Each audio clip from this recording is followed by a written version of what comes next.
Hello प्यारे विद्यार्थी, देखिए आज मैं 10वीं कक्षा का साइंस यानी पहला चैप्टर यानी क्या है रासायनिक अभिक्रिया और उसका समीकरण क्या है, उसके क्या है क्वेश्चन लेकर आए, उसका कुछ क्वेश्चन लेकर आए हो और ये क्वेश्चन को हम क्या करते हैं डिस्कस करते हैं। उसका आंसर भी हमने क्या किया अपन नोट कर दिया, लिख दिए। तो देखिए आइए, तो क्या दे रखा पहला क्वेश्चन, कहता है वायु में जलने से पहले मैग्नीशियम रिबन को साफ क्यों किया जाता है। देखिए तो कोई भी चीज होता है तो क्या होता है, वायु में जलने से पहले उस पर क्या लग जाता है, जंग लग जाता है। जंग लग जाता है इसीलिए उसको क्या कर दिया जाता है, साफ कर दिया जाता है। क्योंकि साफ करने के बाद क्या होगा, मैग्नीशियम रिबन क्या होगा, वायु के साथ आसानी से अभिक्रिया कर सके। तो देखिए आंसर इसका तो क्या है, कहता है किसी रासायनिक अभिक्रिया के लिए ठीक है अभिकारक का आपस में संपर्क में आना अति आवश्यक है। तो कोई भी अगर रासायनिक अभिक्रिया होगा तो क्या होगा, अभिकारक को क्या होगा उसके संपर्क में क्या चीज संपर्क में आना क्या है तो अति आवश्यक है। कहता है अति आवश्यक है, कहता है मैग्नीशियम रिबन वायुमंडल, कहता है वायुमंडलीय गैस से अभिक्रिया करके अपने ऊपर एक परत बना लेती है। तो क्या होता है मैग्नीशियम रिबन क्या होता है, वायुमंडलीय क्या होता है, वायु में जो भी गैस है तो वह क्या करता है उससे अभिक्रिया करके उस पर क्या करता है एक परत बना देता है, लेयर बना देता है। तो देखिए लेयर बना देता है जिससे साफ करना अति आवश्यक है, जिससे साफ करना क्या है अति आवश्यक है। अगर वह साफ होगा तो क्या होगा, वह आसानी से अभिक्रिया करके क्या करेगा, जलेगा। इसीलिए अन्यथा यह वायु से अभिक्रिया नहीं करेगा। अगर उसको हम साफ नहीं करेंगे तो क्या करेगा, वह वायु से अभिक्रिया नहीं करेगा। इसीलिए हमें क्या करना है, साफ करना अति आवश्यक होता है। ठीक है, इस क्वेश्चन का आंसर और इसका क्या है क्वेश्चन और आंसर दोनों क्या कीजिए नोट कर लीजिएगा। अब देखिए कहता है निम्नलिखित रासायनिक अभिक्रिया के लिए संतुलित, कहता है संतुलित समीकरण कहता है लिखिए। हमें क्या करना है, रासायनिक अभिक्रिया के लिए समीकरण भी लिखना है, उसे क्या करना है संतुलित भी करना है। तो देखिए पहला क्वेश्चन है, तो पहला क्वेश्चन है हाइड्रोजन प्लस क्लोरीन मिलने से क्या बनता है, हाइड्रोजन क्लोराइड बनता है। हाइड्रोजन प्लस क्लोरीन मिलकर क्या बनाता है, हाइड्रोजन क्लोराइड बनाता है। तो देखिए तो हमने लिख लिया हाइड्रोजन तो H2, क्लोरीन यानी Cl2। आप कहिएगा हाइड्रोजन में H2 क्यों लग गया, क्लोरीन में 2 क्यों लग गया। देखिए क्योंकि कोई भी तत्व होता है वह क्या होता है अकेला नहीं होता है, क्या होता है उसका अणु वह अणु के रूप में रहता है। इसलिए यहाँ H नहीं लिखेंगे H2 लिखेंगे, Cl नहीं क्या लिखेंगे Cl2 यानी अणु के रूप में होगा। तो आप देख लिए यह बन गया, क्या बन गया HCl, यह 2 नहीं है, पहले बना HCl। तो हम क्या करते हैं इसको समीकरण, यह 2 नहीं है मान लीजिए क्या है HCl बना। आप देखिए यहाँ पास है हाइड्रोजन 2 है, क्लोरीन क्या है 2 है। अब हमें संतुलित करने के लिए इधर भी हाइड्रोजन 2 चाहिए, क्लोरीन क्या चाहिए 2 चाहिए। इसलिए हमने क्या कर दिया इधर 2 से क्या कर दिया गुना। इस प्रकार क्या हो गया, यह समीकरण क्या हो गया संतुलित भी हो गया और इसको आप लिख भी दिए, इसको आपको नोट करना है। अब देखिए दूसरा है कहता है barium chloride plus aluminium sulphate. तो barium chloride plus aluminium sulphate मिलकर क्या बनाता है, यह बनाता है barium sulphate plus aluminium chloride. यह बनाता है barium sulphate plus aluminium chloride बनाता है। तो देखिए हमने लिख लिया आइए इसका आंसर, तो बेरियम क्लोराइड यानी BaCl2, उसके बाद एल्युमिनियम सल्फेट Al2SO4 का 3। आप देखिए तो इधर क्या बना, इधर बना BaSO4 यानी barium sulphate plus aluminium chloride. आप देखिए इस साइड अगर हम देखते हैं, देखिए बेरियम सल्फेट यानी बेरियम क्लोराइड, बेरियम और क्लोराइड में कितना है 2 क्लोरीन है, अब बेरियम कितना है 1। आप इस 3 को अभी भूल जाइए, इस 3 को अभी आप भूल जाइए। इधर देखिए एल्युमिनियम क्या है, एल्युमिनियम में क्या है 2 अणु है, SO4 का क्या है होल 3। आप देखिए तो बेरियम में अगर इधर क्या है, तो बेरियम देखिए कि यहाँ 1 है, लेकिन क्लोरीन क्या है यहाँ पर नहीं। आइए इधर देखते हैं, तो देखिए क्या है SO4 का होल 3 है। SO4 का क्या है यहाँ पर होल 3 है। इसलिए हमने क्या किया, अगर होल 3 है अगर हम यहाँ 3 से गुना कर दे तो क्या हो गया SO4 का होल 3 हो गया, मतलब यहाँ 3 आ गया, क्या हो गया 3 आ गया। क्योंकि देखिए यहाँ पर गुना करने पर आ जाएगा 4 दिया 12 को ऑक्सीजन आ गया और 3 से गुना करेंगे सल्फर कितना आ गया 3 आ गया। इसीलिए हमने क्या किया, यहाँ पर हमने 3 से गुना कर दिया। जब हम यहाँ पर 3 से गुना कर दिया देखिए, इसीलिए हमने यहाँ क्या किया, यहाँ बेरियम की संख्या 3 हो गया। इसीलिए हमें यहाँ बेरियम को भी क्या करना है 3 पुराना है। इसीलिए हमने क्या किया यहाँ 3 से गुना कर दिया। इसीलिए बेरियम कितना हो गया 3 हो गया, लेकिन क्लोरीन कितना हो गया 3 दूनी 6।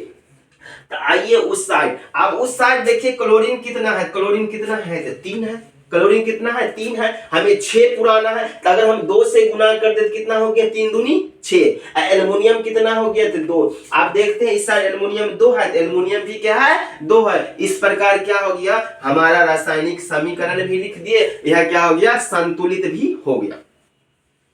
आगे बढ़िए, तीसरा नंबर क्वेश्चन कहता है सोडियम प्लस जल, सोडियम प्लस जल मिलकर क्या बनाएगा sodium hydroxide, sodium hydroxide plus hydrogen gas क्या करेगा मुक्त करेगा। आपके एक बात क्वेश्चन आता होगा किसके साथ क्या अभिक्रिया करता है, तो देखिए अपने से कम अभिक्रियाशील तत्व को अधिक अभिक्रियाशील तत्व क्या कर देता है विस्थापित कर देता है, उसको क्या कर देता है उस जगह से हटा देता है। इसी प्रकार यहाँ क्या किया देखिए BaCl2 को क्या किया BaCl2 था यहाँ पर देखिए क्या हुआ एल्युमिनियम कहाँ गया Al2Cl2, एल्युमिनियम क्या अधिक अभिक्रियाशील तत्व था जिसके वजह से क्या किया बेरियम को यहाँ पर किया था विस्थापित। आइए अगला क्वेश्चन पर आते हैं। पहले सोडियम प्लस जल मिलकर क्या बनाया सोडियम हाइड्रोक्साइड प्लस हाइड्रोजन, तो हमने लिखा सोडियम, सोडियम के लिए क्या लिखा Na। उसके बाद देखिए जल, जल का मतलब H2, अभिक्रिया करने के बाद क्या बना NaOH मतलब क्या सोडियम हाइड्रोक्साइड। अब अगर हम देखते हैं देखिए इधर देखते हैं सोडियम कितना है तो 1 है, जल में हाइड्रोजन कितना है तो 2 है। देखिए हाइड्रोजन यहाँ पर कितना है तो 1 ही है, हमें 2 हाइड्रोजन पुराने के लिए देखिए क्या हमको इसको 2 से गुना कर दिए, 2 से गुना कर दिए तो इधर भी हम क्या करेंगे 2 से गुना कर दिए तो हाइड्रोजन हो गया अपना पास 4, इसीलिए यहाँ पर देखिए 2 हाइड्रोजन यहाँ पर भी, तो क्या हो गया हाइड्रोजन इधर भी 4, 2 से गुना किया 2 यहाँ पर आ गया, 2 हाइड्रोजन यहाँ पर कितना हो गया 4 हाइड्रोजन हो गया। आप देखिए सोडियम की संख्या, तो सोडियम की संख्या कितना है तो 2, हम क्या कर दिए यहाँ पर सोडियम को क्या कर दिए 2 से गुना कर दिए तो क्या हो गया 2 सोडियम भी आ गया। और उसके बाद OH देखिए तो OH भी अपना 2 पुर जाएगा क्योंकि 2 से गुना करने पर O भी 2 हो गया, OH पुर। इसी प्रकार क्या हो गया हमारा यह समीकरण क्या हो गया संतुलित हो गया। आगे बढ़िए, कहता है निम्नलिखित अभिक्रिया के लिए उनकी अवस्था के संकेतों के साथ संतुलित रासायनिक समीकरण लिखिए। कहता है अवस्था के साथ उसके रासायनिक समीकरण लिखना है और उसे हमें संतुलित भी करना है। तो देखिए कहता है जल में बेरियम क्लोराइड तथा सोडियम सल्फेट के विलयन, कहता है जल में बेरियम क्लोराइड तथा सोडियम सल्फेट के विलयन अभिक्रिया करके सोडियम क्लोराइड का विलयन बनाता है। क्या बनाता है अगर जल में बेरियम क्लोराइड तथा सोडियम सल्फेट के विलयन अभिक्रिया करके क्या बनाएगा सोडियम क्लोराइड का विलयन तथा अघुलनशील बेरियम सल्फेट अवक्षेप के रूप में प्राप्त होता है। देखिए हमने क्या किया यहाँ पर तो barium chloride plus sodium sulphate लिया, यह अभिक्रिया करके क्या बनाएगा तो सोडियम क्लोराइड बना लिया, अवक्षेप के रूप में क्या बना लिया बेरियम सल्फेट। अब हम इसे संतुलित करते हैं तो देखिए सोडियम की संख्या इधर 2 है, तो हम अगर इधर 2 से गुना कर दी तो क्या हो गया सोडियम 2 हो गया। देखिए क्लोरीन 2 है तो यहाँ भी क्लोरीन कितना हो गया 2 हो गया। अब देखिए बेरियम कितना है 1 है तो यहाँ भी बेरियम 1 है। सल्फर, तो सल्फर देखिए SO4 कितना है, सल्फेट कितना है, सल्फर SO4 कितना है मतलब 1 है, यहाँ भी क्या होगा 1 हो गया। इस प्रकार क्या हो गया हमने यहाँ समीकरण भी लिख दिया, संतुलित भी हो रखा है।